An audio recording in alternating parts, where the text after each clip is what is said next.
Hello students, कैसे हो आप सब। स्टूडेंट्स, मैं आपका teacher Vishal Gupta, class 12 subject Indian economy के चैप्टर नंबर 6 को आज हम करने जा रहे हैं। चैप्टर का नाम है ह्यूमन कैपिटल फॉर्मेशन। स्टूडेंट्स, इस चैप्टर में क्या इंपॉर्टेंट है कि ह्यूमन कैपिटल को कैसे बनाया जाता है और उसको हम कैसे संभाल के रख सकते हैं।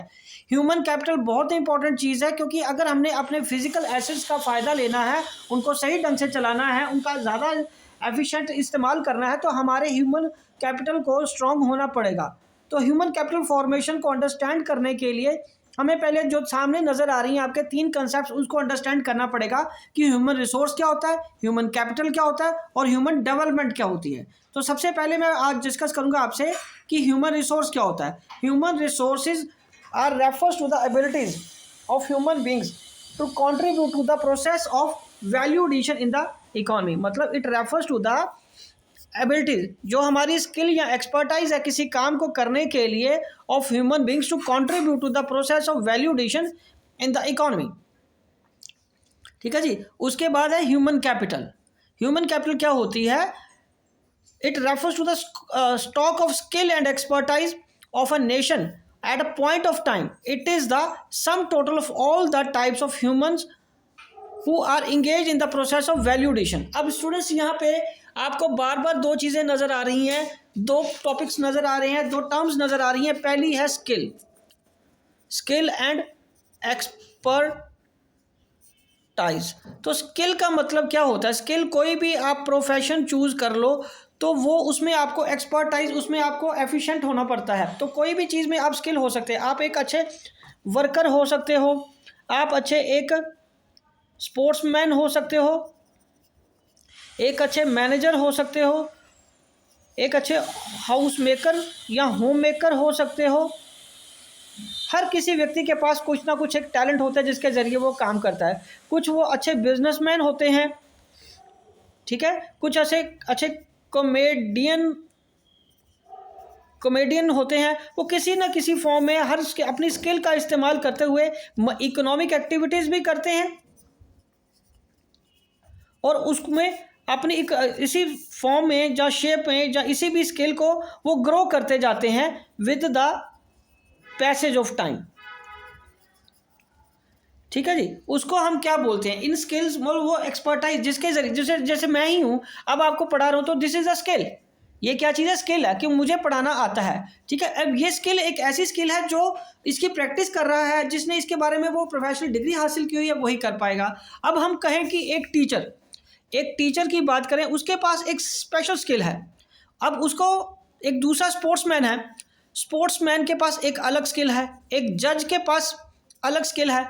अब तीनों का फील्ड ऑफ एक्सपर्टाइज भी अलग अलग है। ये किसी और फील्ड में एक्सपर्ट है, स्किल उसकी कुछ और है, इनकी कुछ और स्किल है, इनकी कुछ और स्किल है। अब ये कहें कि एक जज है, वो अच्छा नहीं पढ़ा सकता, इसका मतलब ये थोड़ा ना कि वो एक टीचर से ज़्यादा पढ़ा लिखा नहीं हो सकता, या उससे ज़्यादा इंटेलिजेंट नहीं हो सकता, या उसके बराबर का इंटेलिजेंट नहीं हो सकता, बट उसके पास वो स्किल नहीं है जो उस टीचर के पास है। और उसी तरह जजमेंट देने की स्किल कानून को पढ़ने के बाद जो है वो इस जज में है, उस टीचर के पास हो सकता है नहीं हो। तो एक स्किल होती है जो हम सभी, जिससे हम अपनी इकोनॉमिक एक्टिविटीज़ परफॉर्म करते हैं अपनी लाइवलीहुड कमाने के लिए, जिससे इकोनॉमी आगे बढ़ती है और with the passage of time वो हमें ग्रो भी करनी पड़ती है। ठीक है जी। तो फिर वही बात आ गया, जो ह्यूमन रिसोर्सेज है वो क्या है? एबिलिटीज़, किसी एक व्यक्ति की योग्यता, क्षमता अपनी आजीविका कमाने की, और उसकी वैल्यू एडिशन इकोनॉमी में वो कैसे करे। ह्यूमन कैपिटल मतलब वैल्यू एडिशन का मतलब क्या है? Increase in the value. जैसे मैं आपको पढ़ा रहा हूँ तो आपको नॉलेज मिल रही है, ठीक है जी। स्पोर्ट्स स्टार या जो अपने कॉमेडियंस हैं वो कोई इकोनॉमिक एक्टिविटी करते हैं, वैल्यू एडिशन होती है, हमें एंटरटेनमेंट मिलता है, हम रिलैक्स होते हैं, हमारी एफिशिएंसी दोबारा रीगेन होती है, हम और काम करते हैं। तो स्टॉक ऑफ स्किल, कैपिटल को क्या बोलते हैं? स्टॉक, मतलब कितने पर्सन्स अवेलेबल हैं, कितने ह्यूमन बींग्स हैं जिनके पास वो स्किल्स अवेलेबल है, जितने पढ़े लिखे, कितने स्पोर्ट्स स्टार, कितने प्रोफेशनल्स, कितने डॉक्टर्स, कितने इंजीनियर्स, कितने बिजनेसमैन, कितने एंटरप्रेन्योर्स। ये जो नंबर, अर्थमेटिकल जो नंबर है, उसको हम क्या बोलेंगे? Amount of capital. Physical capital के साथ साथ ह्यूमन कैपिटल भी इंपॉर्टेंट होती है। उसके बाद अब हम आगे डिस्कस करेंगे कि ह्यूमन डेवलपमेंट क्या होती है। Human development is an index of human welfare irrespective of its contribution in the process of value addition। Human development एक वो इंडेक्स है ह्यूमन वेलफेयर को जांचने का कि हम हर एरिया में एक with the passage of time कितना आगे बढ़ रहे हैं, कितनी डेवलपमेंट, कितनी ग्रोथ हो रही है किसी एक ह्यूमन बीइंग में। स्टूडेंट में क्या होती है, आप पिछले साल 11th क्लास में थे, अब किस में आ गए, 12th क्लास में थे आगे, इसके बाद कहाँ चले जाओगे, बीकॉम में चले जाओगे, ठीक है जी। तो ये एक ग्रोथ पैसेज है। वर्कर पहले ₹100 कमाता था, फिर वो ₹500 कमाने लगा, फिर वो अब और स्किल अपनी एक्सपर्टाइज बढ़ाता रहेगा तो ₹800 कमाने लगेगा। प्रोफेशनल एक वो पहले वो ट्रेनी के फॉर्म में काम करता है, फिर वो एक्सपर्ट हो जाता है, पहले वो उसको मान लो 5,000 अर्न करता है, फिर वो 50,000 तक भी अर्न करता है। उसी तरह एक सिंगर भी हो सकता है। सिंगर क्या है, सिंगर एक वो पहले मान लो सिर्फ 15,000 गाने का लेता है, फिर वो धीरे धीरे 1.5 लाख रुपया तक लेने लगता है, फिर वो 15 लाख रुपया कमाने लगता है। तो ये क्या है, डेवलपमेंट। ओके, तो अब मैं एक छोटा सा डिफरेंस आपको समझाता हूँ कि फिजिकल कैपिटल और ह्यूमन कैपिटल में क्या फ़र्क होता है। स्टूडेंट्स, जो फिजिकल कैपिटल होती है वो means and inputs required for production, जिसको कि हम ज़्यादातर एसेट्स बोलते हैं सॉरी, कमर्शियल टर्म्स में हम इसको क्या बोलते हैं, एसेट्स। और ह्यूमन कैपिटल क्या, it refers to skill and expertise acquired by a man over time. ये स्किल और एक्सपर्टाइज वो क्षमता है जो हम धीरे धीरे एक आदमी गेन करता है with the passage of time.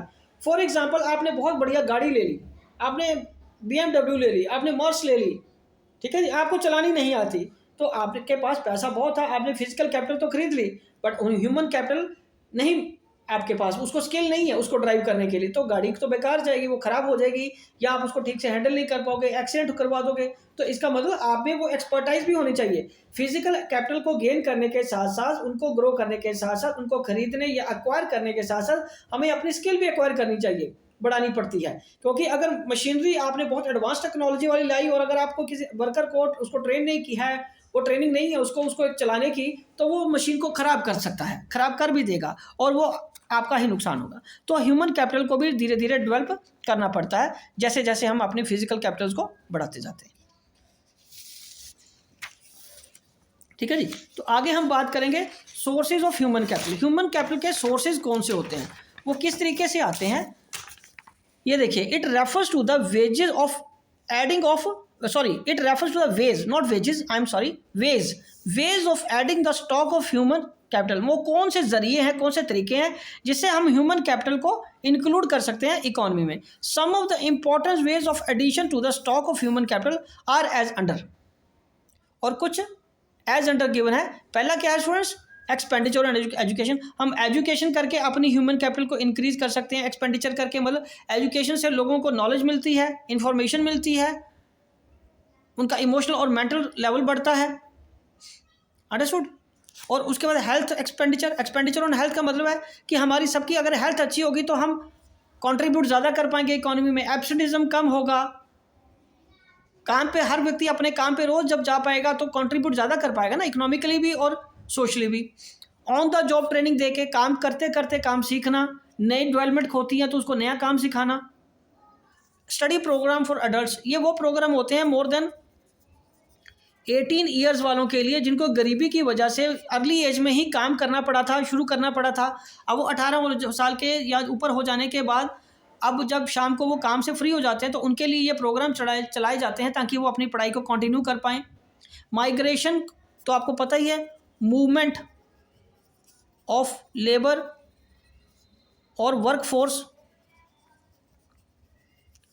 From one place to other in search of work, ठीक है। एक्सपेंडिचर ऑन इंफॉर्मेशन, ठीक है जी। इंफॉर्मेशन को कौन प्रोवाइड करती है, गवर्नमेंट की। एम्प्लॉयमेंट कहाँ जनरेट हो रही है, ये इससे भी आप अपने सोर्स ऑफ ह्यूमन कैपिटल को डेवलप कर सकते हो। एम्प्लॉयमेंट के साथ साथ आप रेट्स ऑफ एग्रीकल्चरल प्रोडक्ट्स और भी बहुत सारी जानकारी आप दे सकते हैं, गवर्नमेंट देती रहती है और उससे क्या ह्यूमन सोर्स की डेवलपमेंट होती रहती है, ह्यूमन कैपिटल डेवलप होती रहती है। So human capital formation and economic growth और significance of human capital formation. तो उससे सबसे पहले क्या होता है, change in emotional and material environment of growth. इससे किसी भी एक ह्यूमन बीइंग का इमोशनल और मटेरियल एनवायरनमेंट फॉर ग्रोथ तो डेवलप होता ही है, इकोनॉमी में भी वो डेवलप होता है। नंबर 2 पॉइंट है higher productivity of physical capital. Naturally students, मैंने जैसे आपको पहले भी एग्जांपल दी है, यदि हम हमारे पास एडवांस टेक्नोलॉजी वाली अच्छी खासी मशीनें हैं, बढ़िया बढ़िया महंगी महंगी मशीनें हैं, और यदि चलाने वाले वर्कर ट्रेंड नहीं है, उनको चलाने नहीं हमें आता, उनको यूज़ इस्तेमाल करना नहीं आता, तो क्या होगा, वो उसका प्रोडक्टिविटी सही नहीं आ पाएगी, वो सही तरीके से इस्तेमाल नहीं हो पाएगा। मान लीजिए एक नया फ़ोन ही ले लिया आपने, 1.5 लाख का फ़ोन ले लिया, चलाना आ नहीं रहा, उसको समझ नहीं आ रहा आपको कि कहाँ से ऑन करना है, क्या करना है, तो वो ख़राब हो जाएगा ना। उसी तरह आपने बहुत महंगी गाड़ी खरीद ली, आपको चलानी नहीं आ रही, आपको स्पीड पे नियंत्रण नहीं कर पा रहे हो, तो गाड़ी का एक्सीडेंट करवा दोगे, और ना ही उसको ढंग से आप यूज़ कर पा रहे हो, ठीक है। तो उसकी प्रोडक्टिविटी तभी बढ़ेगी जब आपको फिजिकल कैपिटल की या फिजिकल एसेट्स की प्रोडक्टिविटी तभी बढ़ेगी जब आपके पास स्किल होगी। High rate of participation and equality, naturally जब आप ट्रेन होते हो, आपके पास स्किल होती है, तो पार्टिसिपेशन, रेट ऑफ पार्टिसिपेशन अब हर जगह आपका पार्टिसिपेशन रहता है। और इक्वलिटी मतलब फिर समानता होती है, मतलब आप पार्टिसिपेट करते हो हर एक्टिविटी में, इकोनॉमिक एक्टिविटी में, आपका एब्सेंटिज्म नहीं होता, तो उससे क्या होता है, आप अर्न करते हो, आप ज़्यादा अर्न करते हो, आप और ज़्यादा अर्न करने लगते हो, तो फिर इक्वलिटी की भावना, इक्वलिटी सोसाइटी में और इकोनॉमी में आ जाती है, ठीक है जी। चलिए आगे हम डिस्कस करते हैं। इसका जो नेक्स्ट पॉइंट है, problem facing human capital formation. जो ह्यूमन कैपिटल फॉर्मेशन से रिलेटेड प्रॉब्लम्स हैं वो कौन सी हैं? सबसे पहले राइजिंग पॉपुलेशन। बेटा कैपिटल फॉर्मेशन के सबसे जो हमारे आड़े आ रही है वो चीज़ है राइजिंग पॉपुलेशन। हमारा सरकारें बहुत सारी पिछले सालों में 5 ईयर प्लान, ये प्लान, वो प्लान, बहुत सारी स्कीम्स चलाने के बावजूद भी हमारे देश में ह्यूमन कैपिटल अभी उतनी ज़्यादा डेवलप नहीं हो पा रही बिकॉज ऑफ राइजिंग पॉपुलेशन। सरकार जितना भी करती है वो कम पड़ जाता है। दूसरा है ब्रेन ड्रेन। ब्रेन ड्रेन का मतलब होता है कि पढ़े लिखे लोग यहाँ से उस एरिया में या उस देशों में चले जाते हैं जहाँ पे उनकी प्रोफेशन की वैल्यू उनको ज़्यादा मिलती है।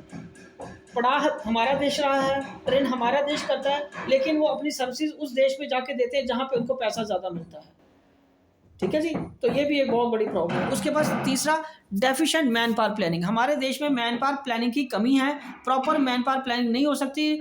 और इसका कुछ कारण ये भी है कि डाइवर्सिफिकेशन बहुत ज़्यादा होने की वजह से किसी एक तबके या एक ग्रुप या एक सेक्शन को तो बेनिफिट मिल देने की वजह से दूसरा ग्रुप छूट जा रहा है, दूसरी कम्युनिटी या दूसरा क्या कहते हैं वर्कर्स का ग्रुप उससे वंचित रह जाता है और प्रॉपर तरीके से सबको एक साथ उसका बेनिफिट नहीं मिल पाता। उसके बाद है insufficient on the job training in the primary sector.